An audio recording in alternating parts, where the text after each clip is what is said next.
Hello, everyone. Welcome to another episode of Uncanny Tracks, a very special episode. We are covering the second trade of Al Ewing's Ultimates Omniversal Volume 2 Civil War 2. That's covering issues 7 through 12 of Al Ewing's first Ultimate series. I'm Bob in Cascadia. That's Matt in the Southland. Matt, how you doing this evening? Doing all right, Bob. Yeah, we had to hit a crossover here. So, Matt, I did want to ask, do you feel this story maybe should be called Civil War 3 since we just read Time Runs Out in the Hickman run, and that was basically Civil War 2? It's similar, but I guess because no one really died and time runs out. So on Civil War II, we are still going with Al Ewing as our writer, Kenneth Rockfort as our artist, and then our guy, Christian Ward, our faithful listener, Christian Ward, doing the fill-in for number 12. Matt, just to start out with issue number 7, around about page 10, we have Black Panther, and this is not the first time in this run of Ultimates, or I guess if you go back to Hickman's New Avengers, not the first time we hear this from the Panther. But the Panther's a capital punishment advocate. How do you feel about that? Death isn't really permanent in comics, so I don't see it as a big deal, especially when we're talking about a guy who lived in the neutral zone. This is Anti-Man we're talking about. Cutting his head off is probably not a good idea.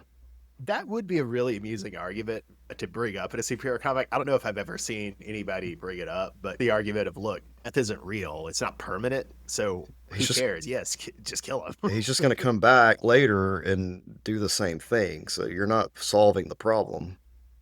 Although there is a great alternate version of that. I think it's in the first arc of JLA Classified by Grant Morrison. It's an adjunct or an epilogue to his JLA run. And Superman has a good speech to a more edgy 90s hero that's something like, your simple solutions of murdering people won't work in a complicated world of time travel and flying gorillas. That's the truth. I don't understand why that would even be a threat to this dude. Just look at him in the comic. His hair's on fire. I don't think shooting him is going to, oh, we're going to execute you by what, firing squad? Well, we meet a third child of Blue Marvel in this comic too. So we have Kevin, who is the inhabitant of the neutral zone, who's become a god almost. Then we've got, I forget his name. Is it Adam Jr.? Yeah, Dr. Positron.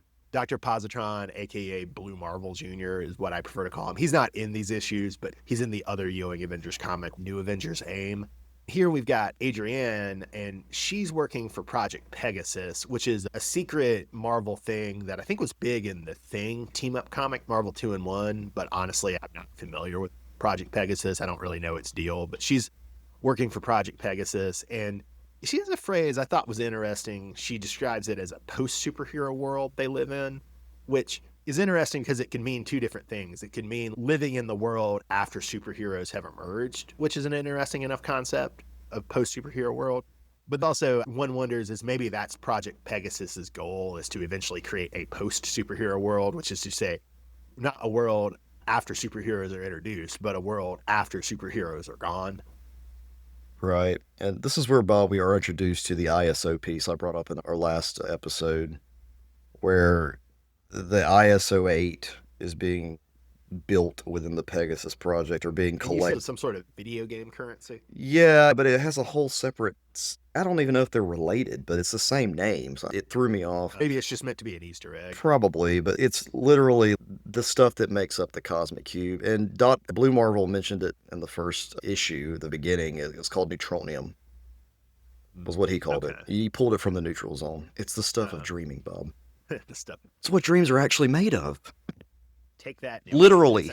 It's actually a rock, Neil Gaiman. The cliffhanger for issue number 7, the first issue of this trade, Matt, is that Project Pegasus is trying to rebuild a cosmic cube, and that has interested Thanos.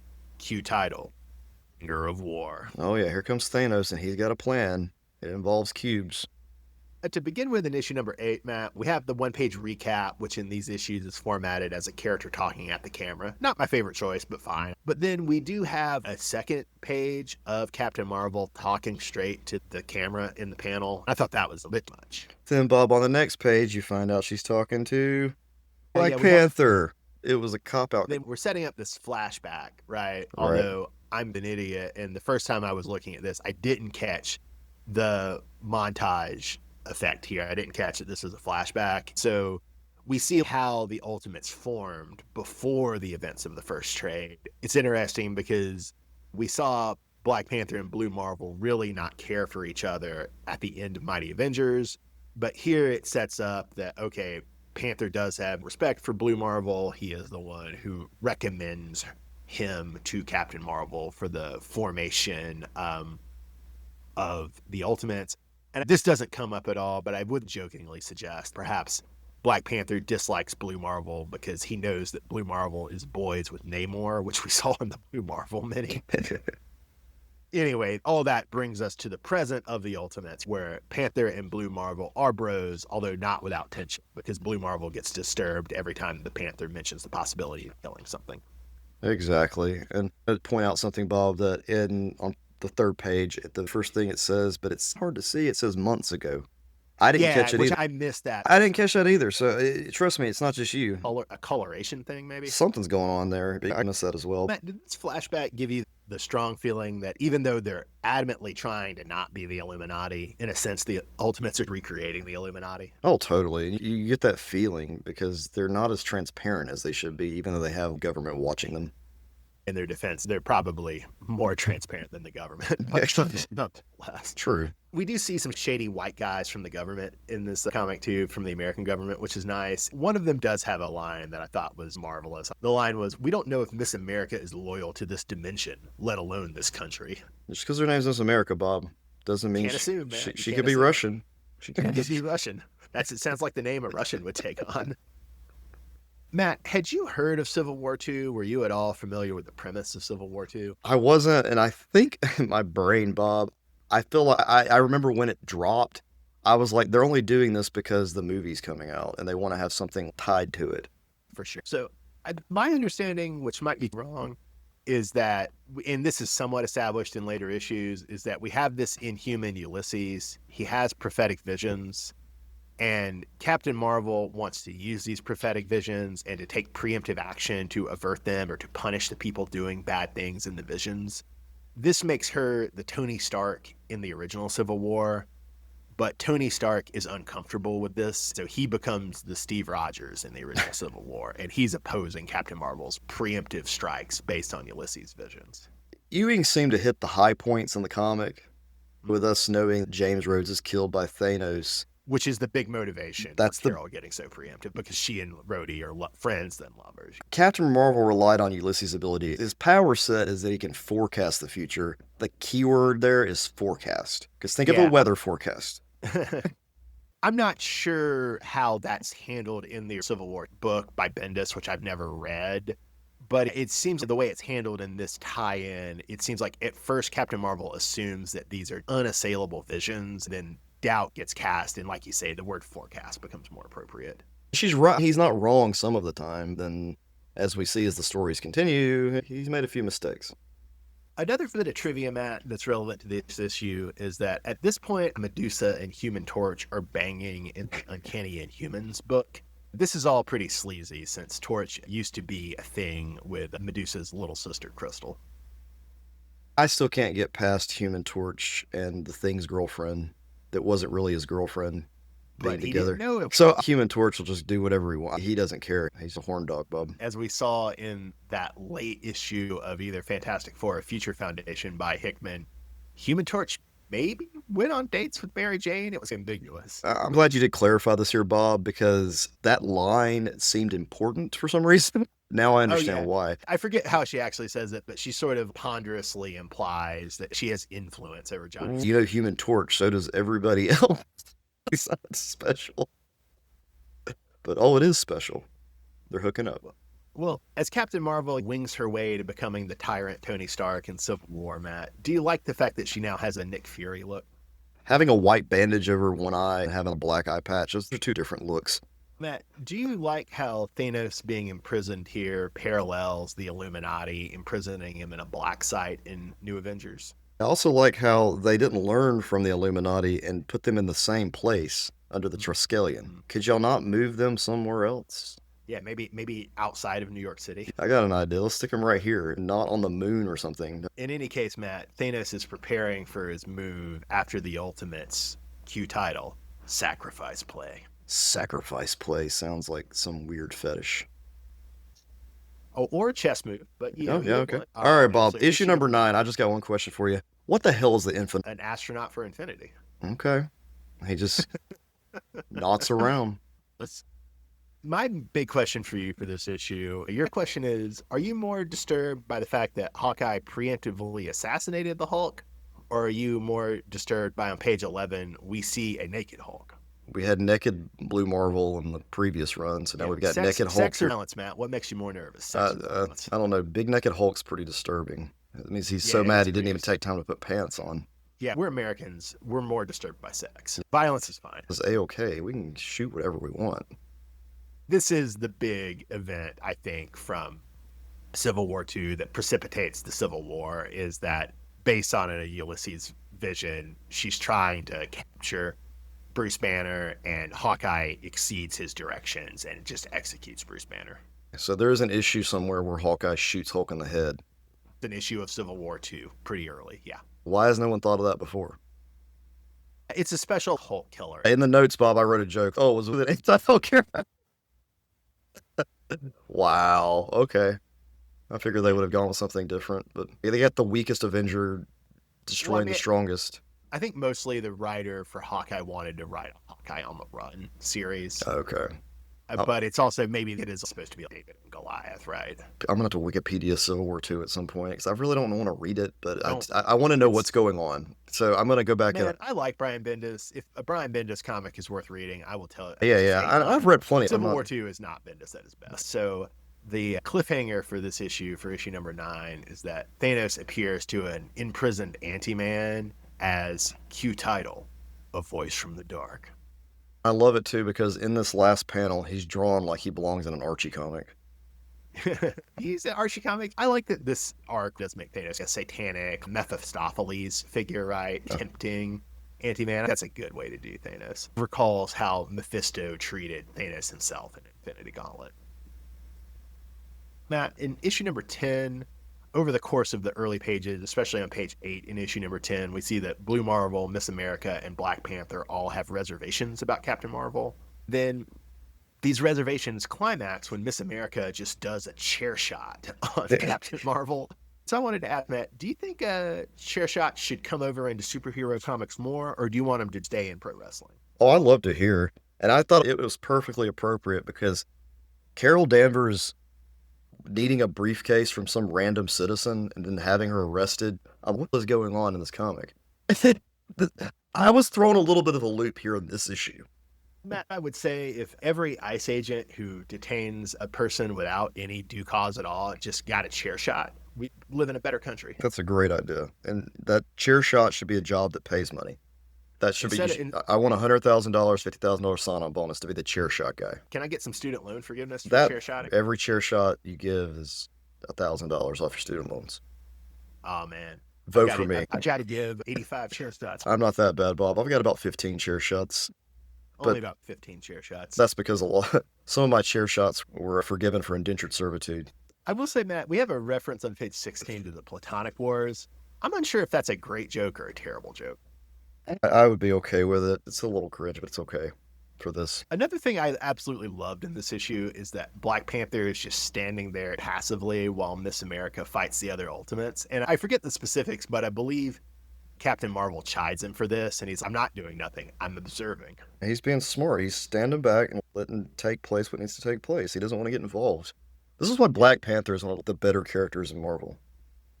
He's Marvel's Batman, but in a way, he's better than Batman. I'm a big T'Challa fan. Then the cliffhanger for this, Matt, is that Anti-Man and Thanos get free. It took a while for us to get to this point where Anti-Man and Thanos are finally out and doing stuff.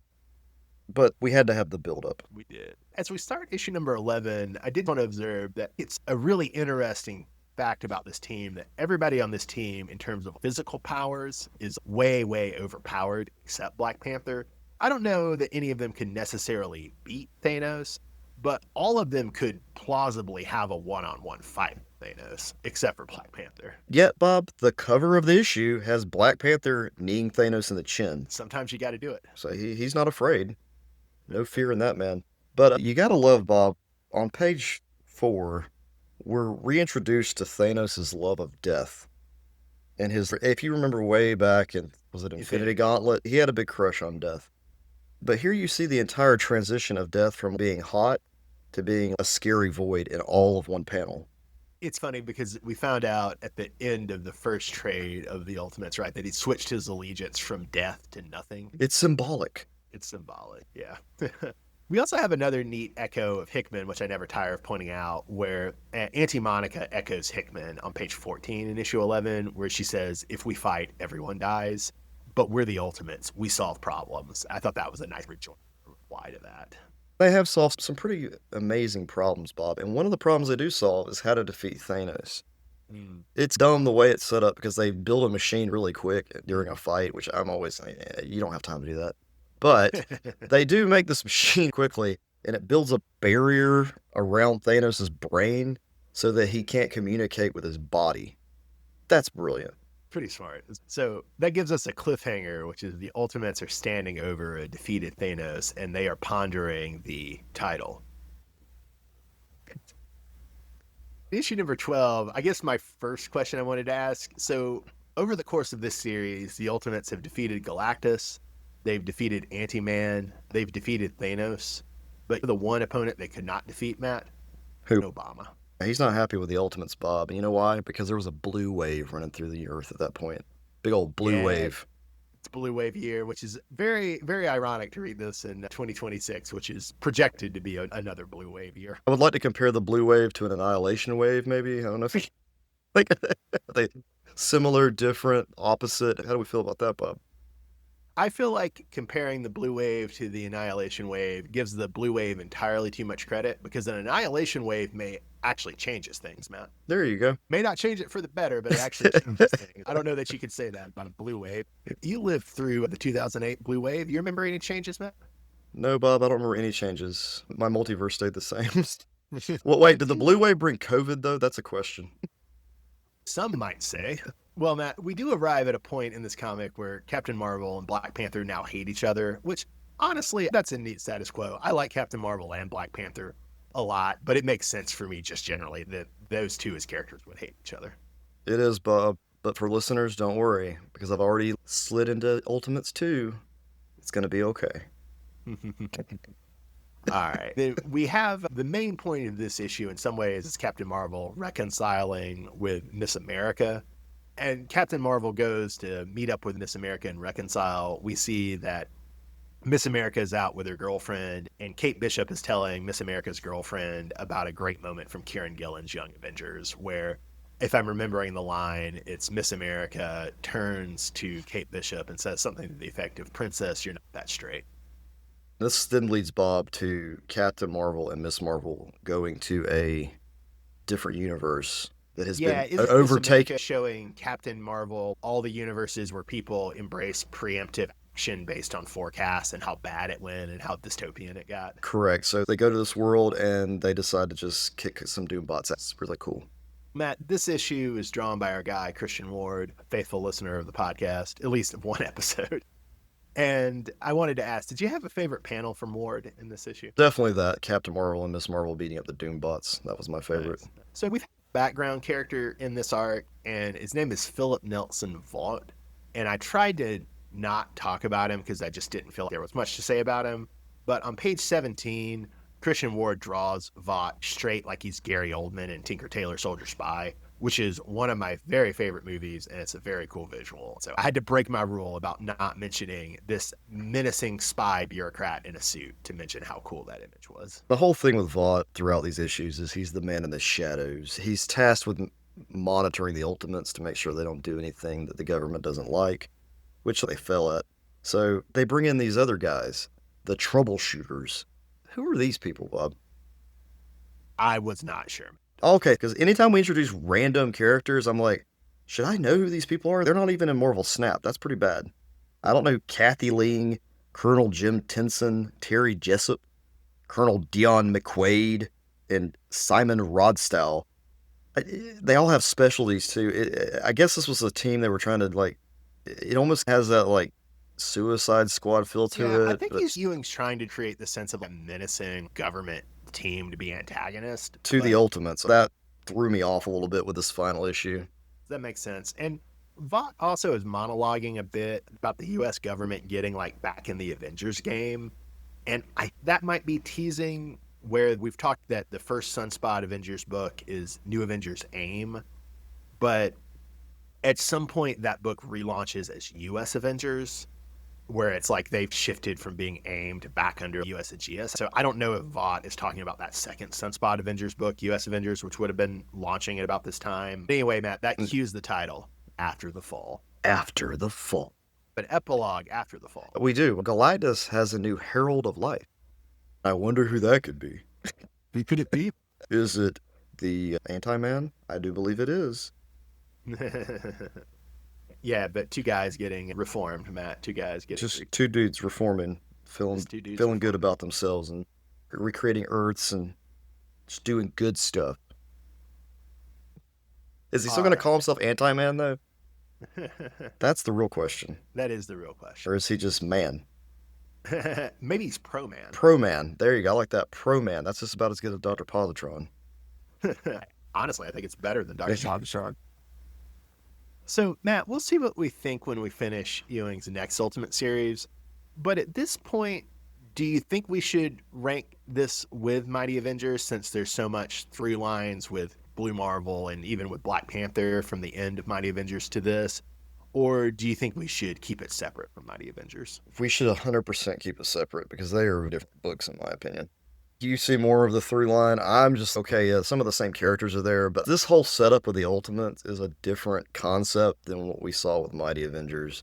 I like the idea of them solving problems without punching each other, just using their fist to fix it.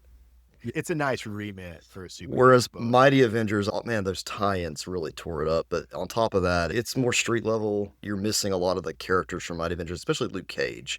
The absence of Luke Cage to me... Highly a Luke Cage book. The absence of Captain America. Captain America. All those characters not being present, to me, makes it feel like a different team. That's fair. And it is a different focus. I'm fine keeping them separate. I'm fine ragging them together. I do think I see it being as more connected than you, but you've made the argument off mic to me that in a way this is more of a follow-up to Hickman's New Avengers than it is to Ewing's Mighty Avengers. Because when I opened up this and I was like, oh wow, we're hitting Galactus and Thanos and we got Molecule Man. They're referring back to everything that happened in Secret Wars. I'm like, okay, this is a connection to the Hickman that we enjoyed. I enjoyed more so than Mighty Avengers. So far on our Avengers run, Matt, my guess at your ranking is that you would rank it right now, and we'll see, how the second series of Ultimates changes this for you. But you'd rank it the Hickman run first, this Ewing Ultimates run second, Avengers World third, Mighty Avengers fourth, and Avengers AI last. That is how I would rank it, yes. However, I do know that we're going to have an episode, Bob. Yeah, Matt, last week as we were arguing about Mighty Avengers versus Avengers World, I did a wholly inadequate job of presenting the literally dozens of reasons that I think Mighty Avengers is better than Avengers World.